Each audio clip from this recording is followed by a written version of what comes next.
I'm Lisa Dahl, health and well-being coach. Welcome to Getting Healthy Without Rules. This show is about understanding the things that impact your wellness and finding ways to improve it. In this show, we take a non-diet, no-rule approach to health and wellness. Health and wellness is a moving target. We all have different needs and opportunities to improve it. This approach allows you to make the best choice with the information that you have right now. It helps you to be present, flexible, and resilient.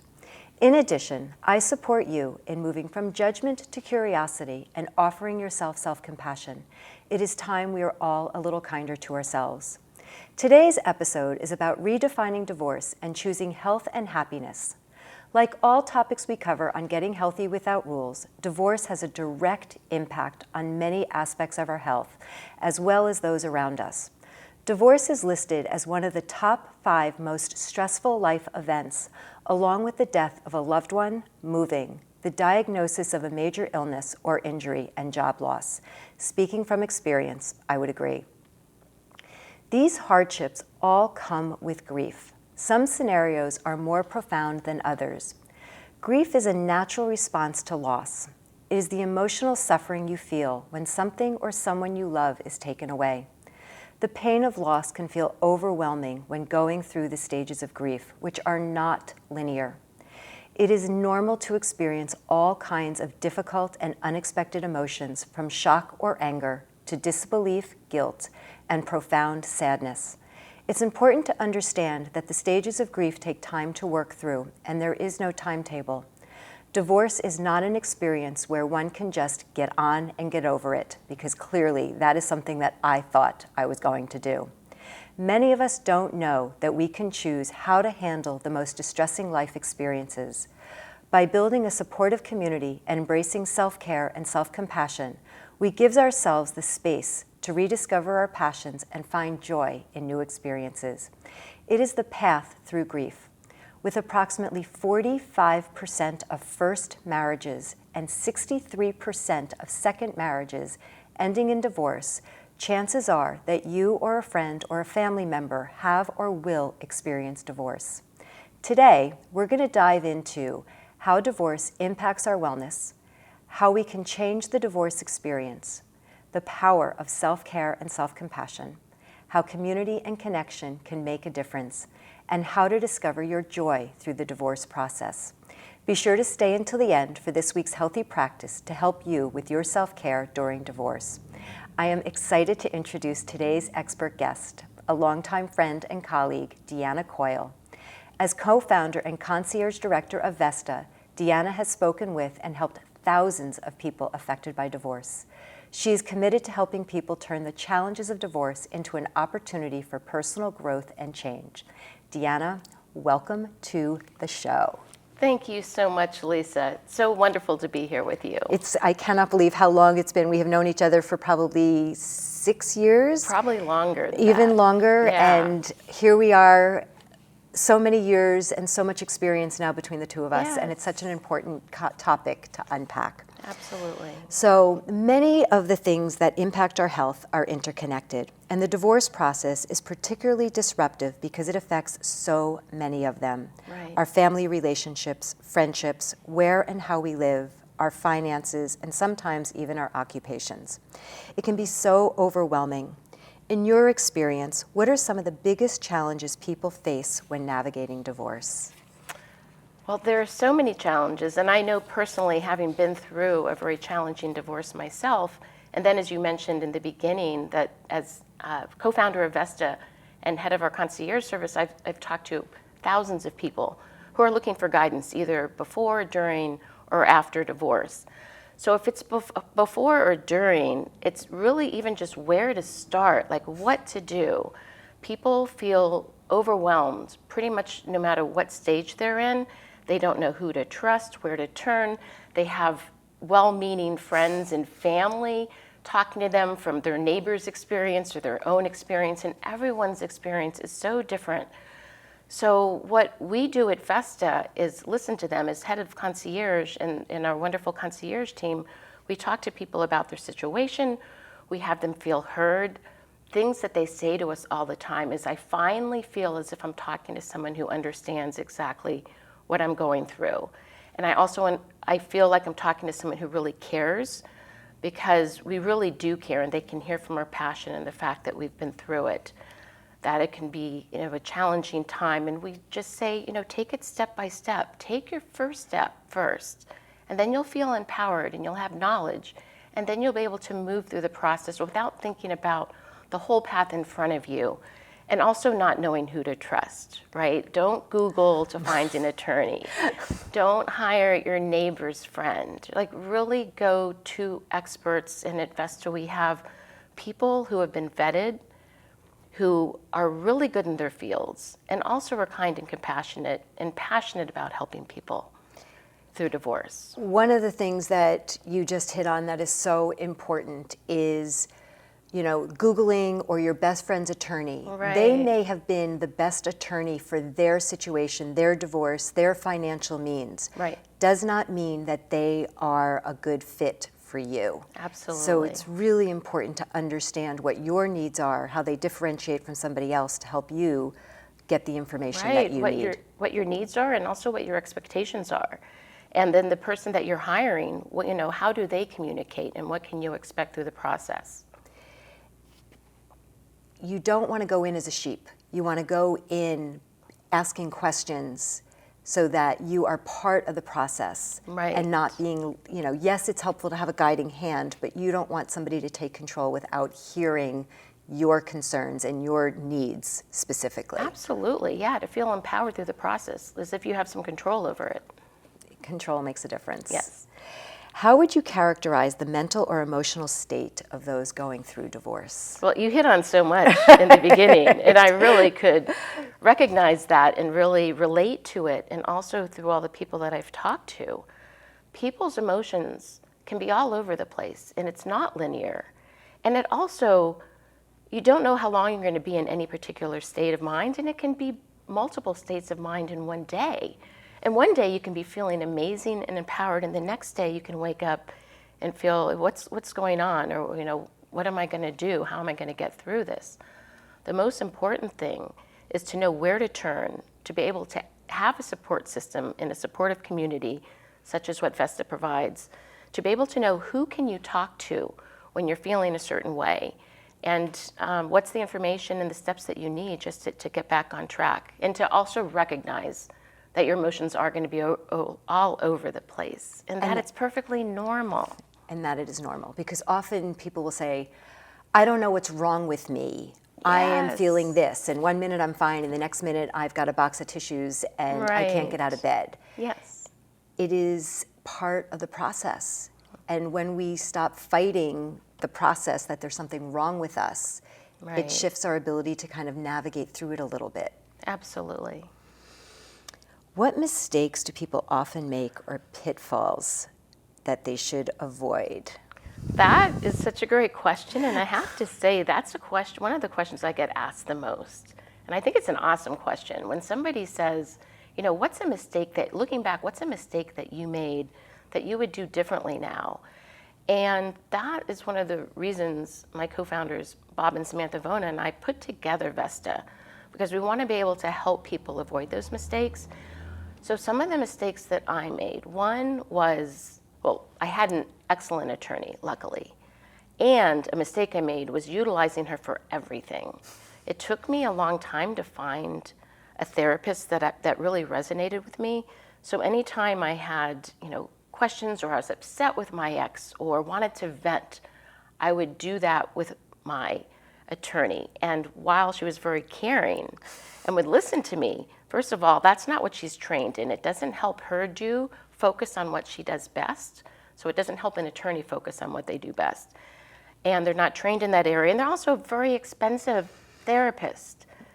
So, and then I had questions about the house. I could have gone to a realtor who specialized in divorce situations and asked them lots of questions at no cost, instead of asking my attorney. So that's one of the things. That is one of the top things, is to know your professionals. So to have the right professionals who specialize in the right areas and are priced appropriately for those areas, and actually depending on what your needs are. But in my specific situation, and often I see this as the case, if you have children, if you have a house, there's going to be so many different things where you're going to need different specialists. And to go through it in more of a holistic, comprehensive way, instead of just having one-off conversations with different professionals who are telling you different things.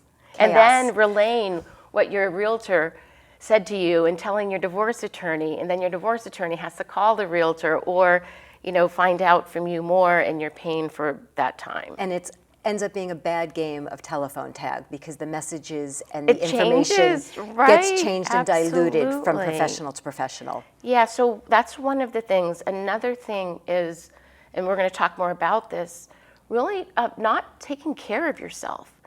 So many people, of course, with children, think of their children first, and that's what we all do. But to not really take care of yourself, and I know you talk a lot about filling your bucket, to make sure that you're taking care of yourself so that you have what you need to really be there for your children, and to go through the divorce process, if that's the step that you decide to take, to do it in a mindful way. Really looking at what you're looking to create in the future and how you're going to get there, instead of just making decisions out of emotions.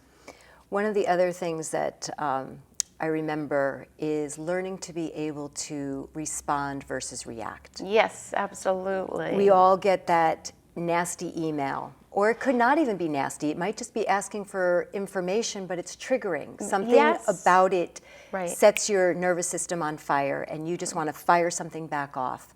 Learning to take that power of the pause before you react and respond with haste, because then it spirals. The other thing that I think is really important to talk about of mistakes is keeping the conversation, like your opinions about your ex, to yourself.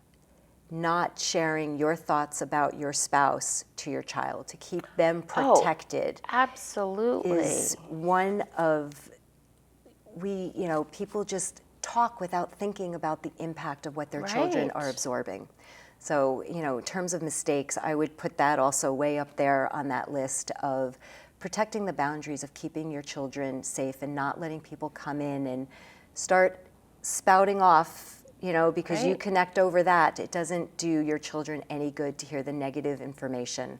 The best gift we can give our kids is to grow up with two parents and let them to form their own relationship. Absolutely. They'll have their own relationship with both parents, and for them also to know that, if you do move forward with separation and divorce, that it's not their fault, because especially younger children may tend to internalize that, and to not use them as a messenger. If you get tired of talking to your spouse or ex-spouse, to tell them to tell your dad this, right? You don't want to put them in the middle, and definitely not to badmouth the other parent. Right. I'd say not just to the kids, but just doing it in general. They pick up so much. They can pick up that energy. They can hear you on phone calls. They can pick up, your attitude. So really always putting it in the forefront of your mind. I love my children more than I may be disliking my spouse or my ex-spouse in this moment. What a great way to phrase that. Right? Because it puts it back into perspective. Yes. And keeping our children safe is always the highest priority. Absolutely. People often overlook the importance of self-care during divorce. And what is self-care during the process? And again, what is the importance of it? Yes, it's so important. And often when people think about self-care, they might think, I'll go get a massage, or I'll get my nails done, and I don't have the time, I don't have the money. Self-care can be that. It can be having lunch with a friend. It can be having a phone call with someone that's close to you. It can be taking a bubble bath. It can be taking a walk. Go out on a nature walk.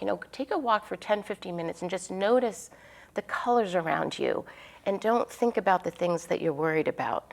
Self-care can take so many forms, and it's really just reaching out for the help when you need it, and also just taking some time for yourself. It could even be 10 minutes to take for yourself, to really reflect on what's important to you, and to know that you're important, and you're going to put yourself first, which means you're also putting your kids first through this.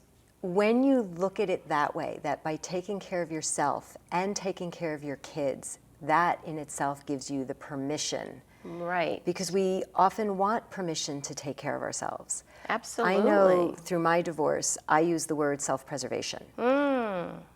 That felt okay. Right. Self-care felt selfish, indulgent. Indulgent, yeah. And money was a premium. I mean, like, money was scarce, and self-care was not going to be manicures and pedicures. It was going for a walk. It was embracing my children, giving them comfort and space, noticing what's going on in your own mind, and addressing those challenges, because those are all acts of self-care that don't cost money. Right.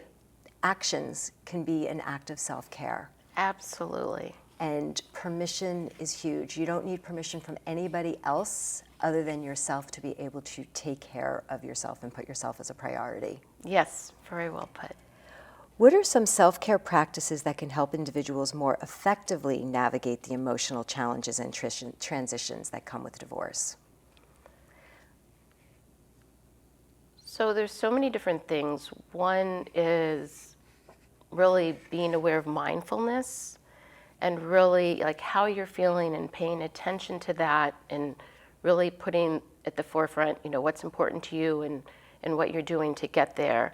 And it could also be calling a friend, or more importantly, calling a coach, calling a therapist, calling a coach, talking to an expert who can really help you figure out like what your best steps are. Because if you know at least what your next step or two is and feel as if you have the support there, you're going to go through it in a much better way.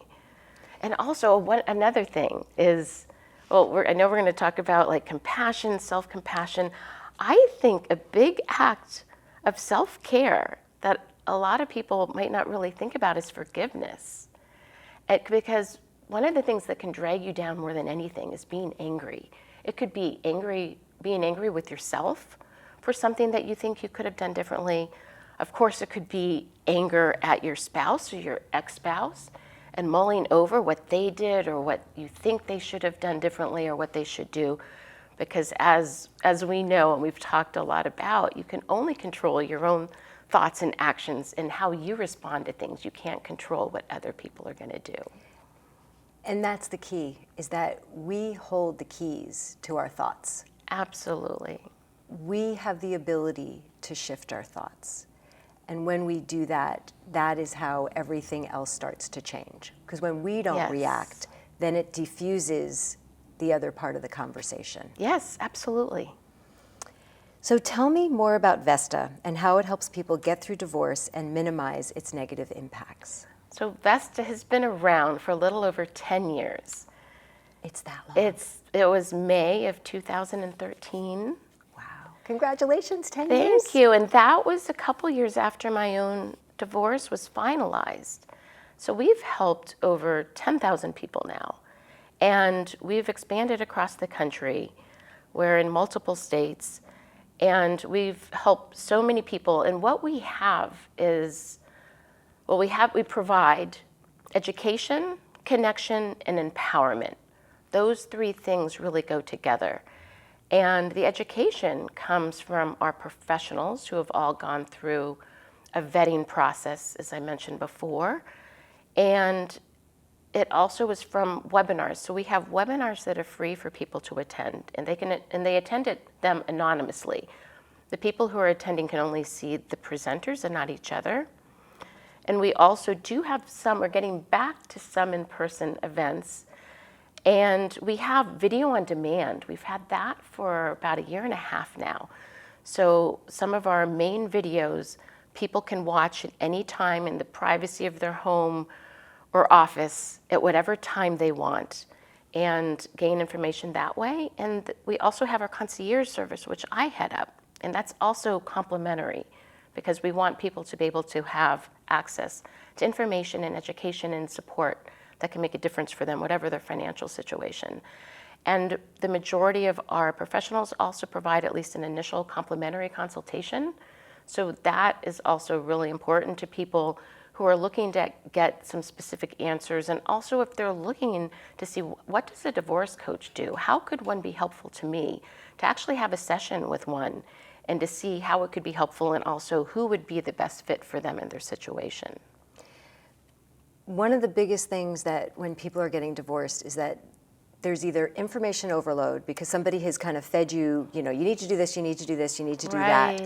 Or you're so nervous and afraid, you don't know who to call, and that first call makes it very real, and the whole world feels like it's coming crashing down. With Vesta and having all of these professionals, it's easy to connect the dots because they all work together as a team. And that you're not floating out there where if I talk to this person, what's the connection to the next thing? And the divorce coach, the therapist, those are all resources that help navigate through the professionals of the lawyers and the financial people. Because we often we'll say, we need the attorney, we need the financial advisor. All those other things are going to come last or at all. Tell me the difference when you see people using those resources. So they do have the therapists and the coaches, parent coaches, divorce coaches, health and wellness coaches can really help and be a touch point throughout and help them get through it in the best way. Also, the concierge team is there. So we often will talk to someone and then people will get back to us and ask for, who do I talk to next? Or I've talked to a couple of people and I'm feeling a bit stuck, what should I do? So when you do go through something with having the right professionals in the areas of helping with the emotional things and also just action plan, it can help a lot. And one of the scenarios that I think about is a mediator that we have with our Irvine, California hub. She was mediating a couple and they were just stuck and they were having session after session. And she connected the spouse, who was the one who was really kind of more stuck and holding things up, with the therapist, with the licensed marriage and family therapist from the group. And that person was able to clear up what was holding them back, and they were able to move forward in a much quicker way, which obviously is less emotional upheaval and is less expensive. It makes a difference having the right professionals, and it goes back to when we started to talk. Sharing all your information and your heart with your attorney, while they're great listeners, they're not going to always be able to help you to get to that next step in the emotional part of it. Yes. Many divorces struggle with feelings of guilt and failure, and I've heard you speak on many occasions about self-compassion as a tool to manage the emotional upheaval of divorce. How can self-compassion help us move past these negative emotions? Yeah, so self-compassion is so important, and I think people tend to be hard on themselves just in general, and especially going through a divorce, thinking about what they could have done differently. If they have children, worrying about the impact on their children. So obviously no one has the ability to go back in time. So to just know that you did the best that you could with the knowledge that you had at the time, and you can only move forward. And what are you going to do now going forward to get through it in the best way? And that is to be compassionate with yourself, and also the forgiveness part, and not to dwell on regret and anger, resentment, just to really look forward and what can you do that's going to empower yourself to get through this in the best way for you and your family.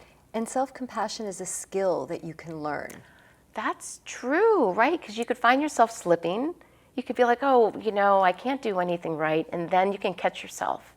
And then you could think, no, I did do all that I knew. I did the best that I could, and I now have the tools, and I just have to be present to the tools that I have and to utilize them. Every moment is a new moment that you can make a different choice. Right. It's so wonderful. You could just start from where you are. You don't have to regret anything. You don't have to wait until Monday morning. You don't have to wait until New Year's. That every moment, every choice is a new opportunity for you to make a different decision that's going to feel better inside. Yeah.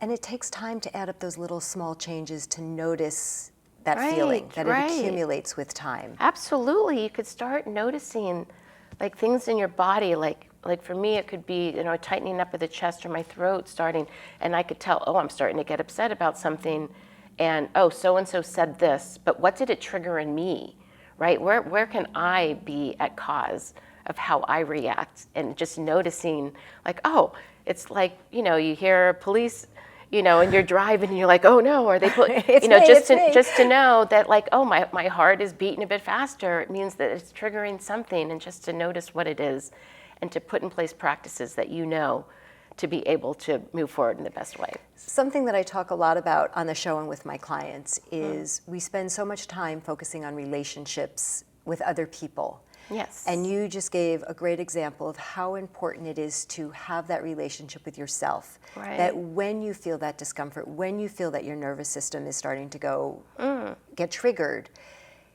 those are keys.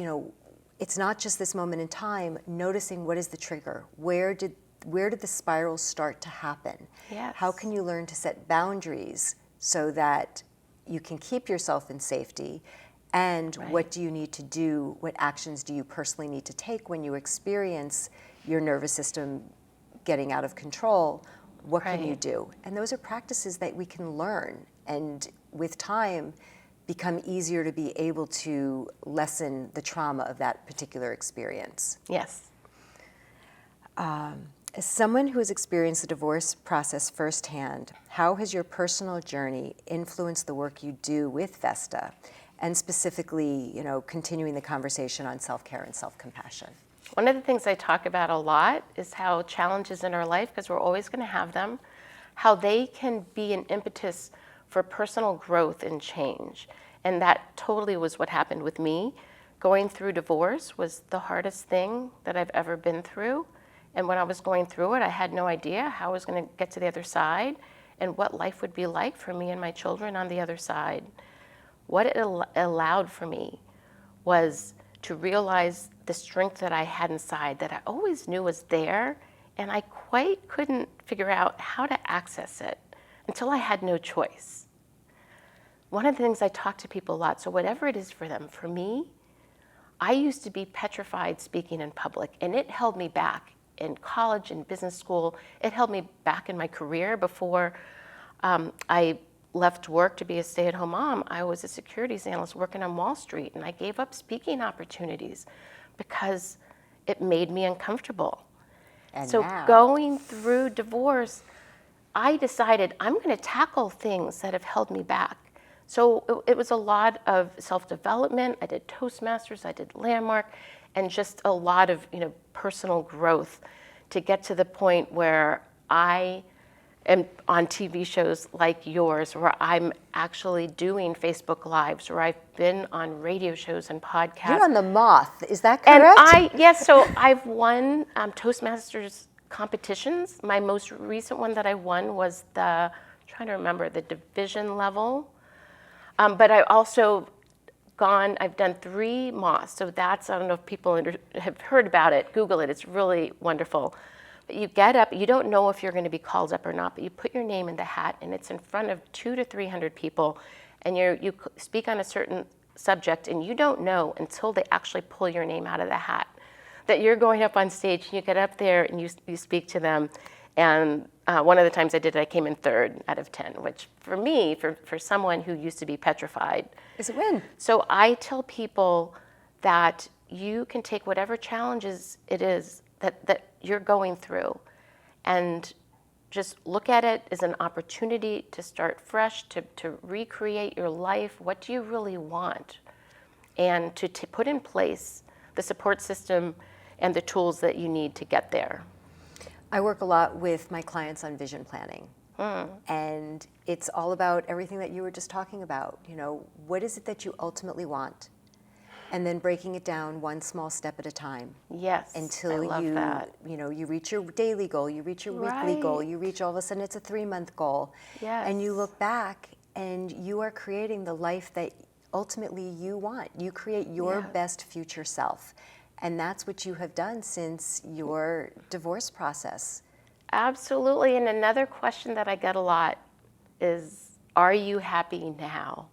And they can tell, I am happy. I've never been happier. My kids are happy. And that gives people so much hope just in that phone call. They're like, you got there, I can do it too. Hope is huge. Yes. Divorce can lead to feelings of loneliness and isolation. We have talked on previous episodes how important social nourishment is for overall wellness. What steps can people take to build a network of support during this transformative period? That's also a question that I get a lot, and it's something that I did when I was going through separation and divorce. I Googled, not surprisingly, separation and divorce, and I came across different groups, support groups, and one of them was Meetup. So I tell people a lot to, go to meetup.com and to, look for a certain radius around where you live, and you can type in divorce, you can type in single parent. If you enjoy skiing, that's something I really enjoy. I joined some ski groups, and I joined single parent groups, and I made friends. That was 14 years ago. I made friends who are still my best friends today. And it helped me find people who are going through the same situation, and also for people who had children, for our children to be together and to see other children and know it's perfectly normal for families to go through separation and divorce, and that they can still have a wonderful life. And Vesta, of course, provides things as well. And really just to, put yourself out there to meet people is as much or as little as you want to, but to take it step by step. But to do something that brings you around other people who can understand what you're going through. And knowing that you're not alone. Yeah, A simple absolutely. Google search, all of a sudden you knew that it wasn't just you Right. who were experiencing that loneliness and that isolation. Yeah, all these other people were absolutely. looking for community and connection as well. Yes. And what about maintaining and strengthening existing relationships with family and friends? Because those get so Yes. fractured so quickly. It really can. I was thinking, when I was talking about finding new friendships, I had so many friends that were married, and we used to do things with our kids, and most of them I stayed really close to. Not all of them. It's not unusual to have some friendships fade, but that is what happens. But the friendships that were really, the friends who are really there for me, we're still in touch now, and our lives have taken us on different paths. But I know that if we get together for lunch or, hop on a phone call, it's going to be as if no time has passed. And also with family. And I think part of it too is when people call Vesta and they want to find a therapist or a coach or both to be able to talk to about things, they say, I don't want to keep talking to my friends about it. I don't want them to be afraid to answer the phone when I call. So you can utilize those friendships and talk to them about things.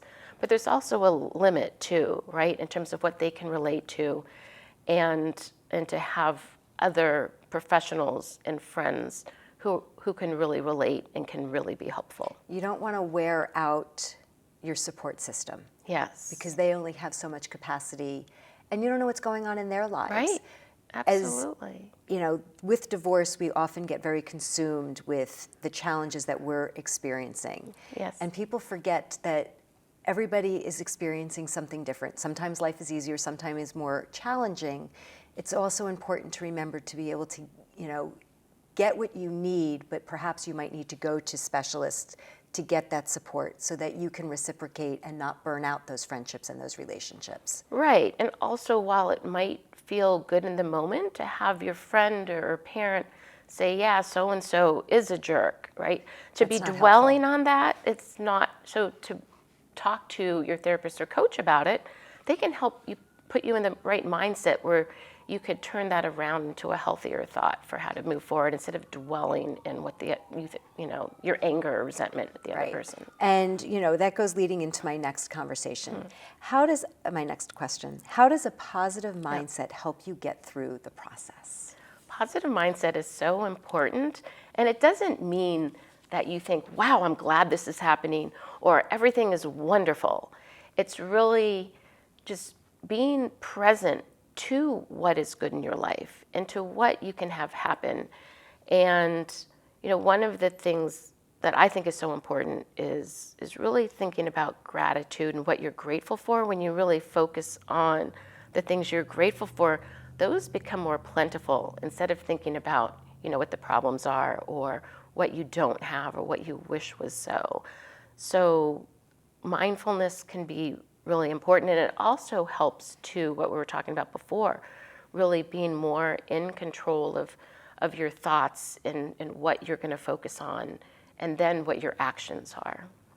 One of the things that comes up when I'm working with my clients Yes. is when we're doing a coaching call, one of the questions that I always ask is, tell me about the best experience you've had since the last time that we connected. Oh, I love that. And it automatically shifts the call. If somebody's really struggling Yes. with, you know, they're struggling, and no matter where they are, I still always ask that question, because they all of a sudden remember, oh, I did this or this happened, and they start to become uplifted, and it changes Yes. the whole conversation. It doesn't mean that we're not Right. going to unpack and get into things that are really challenging and painful. Right. It helps bring the challenge to a more positive perspective Yes. on how you can get from point A to point B. That good things do Right. happen even when we're in the muck and the yuck. Yes, I love that. So tell me, what is since you have been working with Vesta, what is one of the best success stories that you could share? Oh, so many success stories. And I just love it when somebody reaches out to me who's gone through their whole divorce process with Vesta, and they're on the other side. And they're referring people to us, of course, directly to me, to Vesta. One that I think of in particular was someone that I actually still have not met her in person. She lived in the same town as me, and she was really struggling. And she hired one of our attorneys, who was an amazing attorney. And, you know, she was still struggling because it can be a very challenging time. And so then I connected her to one of our divorce coaches. And the messages that I get, now she's on the other side of it, but the messages that I got from her through the process and afterwards, just being so incredibly grateful and appreciative, just is what really drives me every day for what I do, and how grateful that I am for what I get to do, that I get to take something that was such a tough period in my life that actually brought me to a wonderful place, and I get to help other people do the exact same thing. That there is a way to get through the other side feeling whole and empowered. Yes. And, you know, what other words of wisdom would you like to be able to share with our audience today that we may not have touched on or covered to help them get through that first step of divorce? I think it'd be more going a bit deeper into something that we talked about, not worrying about the whole path in front of them and how they're going to get there. And it's something that you talk about a lot, taking it step by step, and how you talk about progress, not perfection. So to really look at, you know, what's something that I can do today or this week that's going to give me some empowerment, some information, because information is power. And it could be attending a Vesta webinar and say, I'm going to take one tidbit from that that's going to help me. I'm not going to try to remember every single thing, because you're not going to. And then, you know, in the next few days or next week, what's something that I'm going to do? So I think it's really, taking things step by step, and also really looking at how do you get through things the best way. Because I do talk to people when I first get to know them on a concierge call, and I will ask questions. And there are about 5% of people that I talk to who want to get as much information as they can, and they're really planners and detail-oriented. 95% of them will say they tend to get overwhelmed, and they'd really rather think about going through the process step by step. And you hit on something super powerful. What is an experience that you can use that you have gone through at another challenging time in your life? And how can you bring that challenge and how you successfully navigated and got to the other side and bring that forward into your divorce process? Because that's a skill set that you already have. You just need to kind of refocus on it and bring it back to life. Yeah, and the other side of that too is, after what I've gone through and going through divorce and where I've come out, I now know, because there's always challenges. There's always going to be unexpected things, and I've had a lot of them, as everyone does. But every time that happens now, I now know I have the tools, and I approach it in a totally different way, so I don't have to go through that long learning period. Self-efficacy is very powerful. It's really being, compassionate with myself and knowing who to turn to for the support I need instead of trying to go through it by myself. And, we've talked about a lot of things. What would you like to be able to share with our audience to help them get through an act of self-care? So there's several things that I do if I'm feeling overwhelmed or stressed out, or it could be before putting my name in the hat to get up on the Moss stage. And it is really to focus and to take a deep breath. So I mentioned earlier that sometimes I can feel tight in my chest, and I realize I'm feeling nervous and I'm just doing that shallow breathing, right? I'm not really taking a breath in and exhaling and being present to the present moment and really being here and not worrying about, regretting, I should say, anything from the past or worrying about anything that's going to happen in the future, but just to be here in the present moment. And you could do it anywhere, and you could take a few minutes and just be mindful of the present moment. Take a few deep breaths that just help you relax. I already feel more relaxed now just taking this breath. Mindfulness is super powerful, and it's something that you can do and nobody even has to know that you're doing it. Right, yeah, absolutely. It could be your own little private self-care toolkit that you can take with you no matter where you are. Yes, in traffic, wherever. We all need it in traffic. So thank you so much for being my guest today. Thank you so much. Today we learned about the impact of divorce on well-being and the importance of self-care, self-compassion, and community when navigating the difficult process.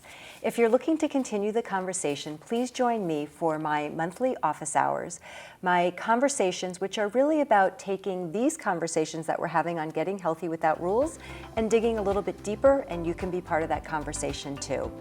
If you have any questions, feel free to email me, and I look forward to you joining me next time on Getting Healthy Without Rules.